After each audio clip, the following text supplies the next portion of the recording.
After 4 lessons of preparation, we're finally going to add our first healing game item, and it's going to be a healthy granola bar that will heal the player's hit points for 2 hit points. We'll start by opening Visual Studio and going into the game item class.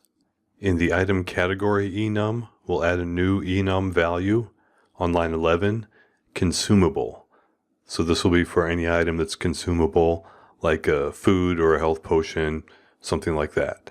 We're going to need this because in the UI we're going to have a combo box that displays all of the player's consumable items in their inventory and lets the player eat or consume one of them. And we're going to identify those by any game item whose the category property is consumable. The next step is in the Engine Actions folder. We're going to create a new class called Heal, since this is a healing item and we want the action for it to perform is to heal the player. The code for this is similar to the attack with weapon action. We've got the constructor that takes in the item and the hit points to heal. With the attack with weapon we had a range. In this case the heal is just going to be for a certain number of hit points. Then on lines 15 through 18 in the constructor we check to make sure that the item's category is consumable. Otherwise we throw this exception.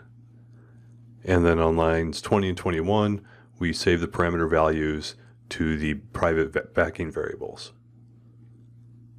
Inside the execute function on lines 24 through 31 we get the actor and the target, and just like in the attack with weapon class we have the actor name and the target name.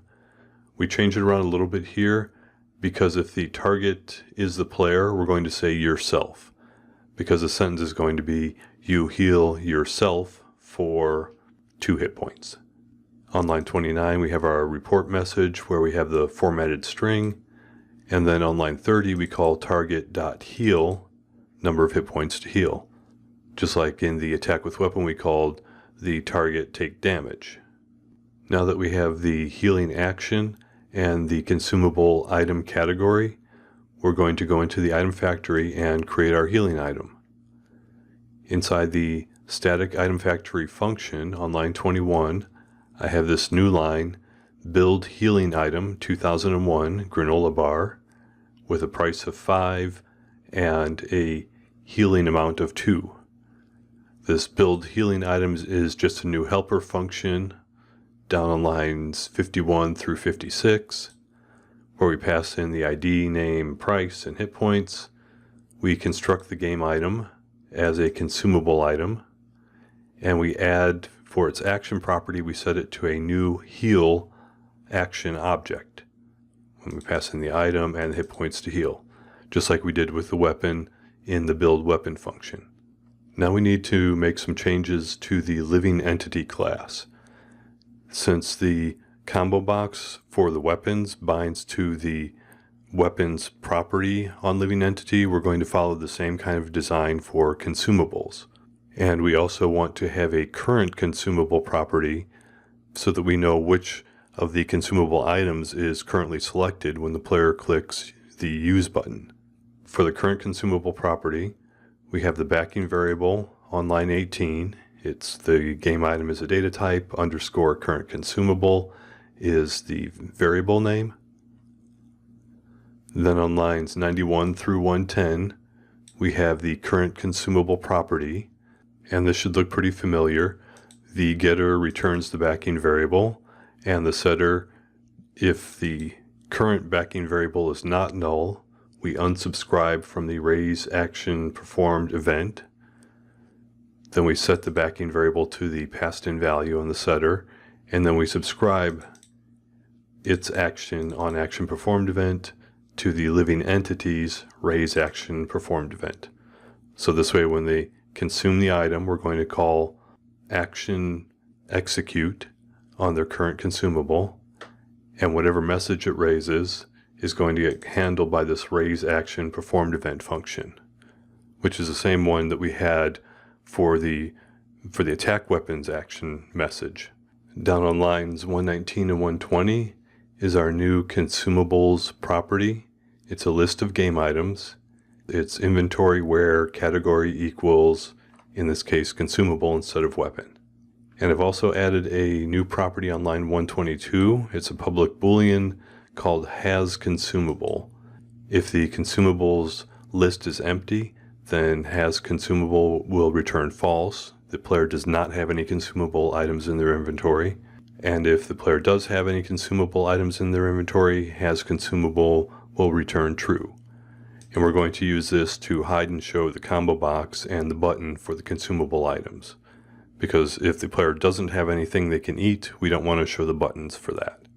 And just like with the weapon class, where we have the use current weapon on function, I created a use current consumable function on lines 149 through 153, and that just gets the current consumable property and performs the action, passing in this as the actor and this as the target.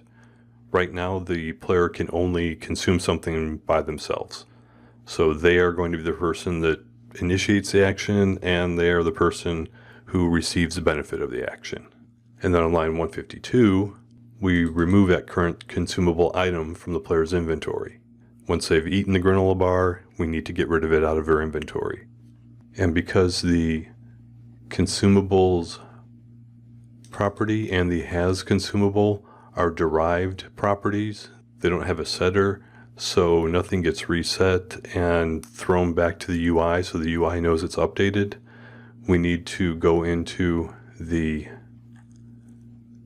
add item to inventory function on line 196, and at the bottom, line 215 and 216, we're going to say on property change name of consumables and on property change name of has consumable. So whenever the add item to inventory gets called, we're going to notify the UI to refresh its consumables and has consumable property values. And then we do the same type of thing for remove item from inventory on lines 240 and 241. So that way, if we take an item out of a player's inventory when they consume it, or if they sell it, we want to make sure that the UI knows consumables and has consumables might have changed. Next, we'll go into the game session class. And on line 132, inside the game session constructor, we're going to give the player a granola bar to start the game out with. So I have current player.add item to inventory. We call the item factory, create game item with 2001, which is the granola bar's ID. So that way the player will have a granola bar to eat. And on lines 272 through 275, I have a new helper function. It's use current consumable, and it calls current player.use current consumable. This is just another little wrapper function so that the UI can call this instead of calling deep into the current player and calling one of its functions. So now the final thing is to hook it up to the UI. If we go into mainwindow.xaml.cs on lines 49 through 52, we have the on-click use current consumable. And this is the event handler for the click event in the UI. When the player clicks the use button for the consumables, this function will get called, and it will call the game session use current consumable, which is that little helper function we just wrote, which will call current player use current consumable, and then that will actually call the action on the current consumable item.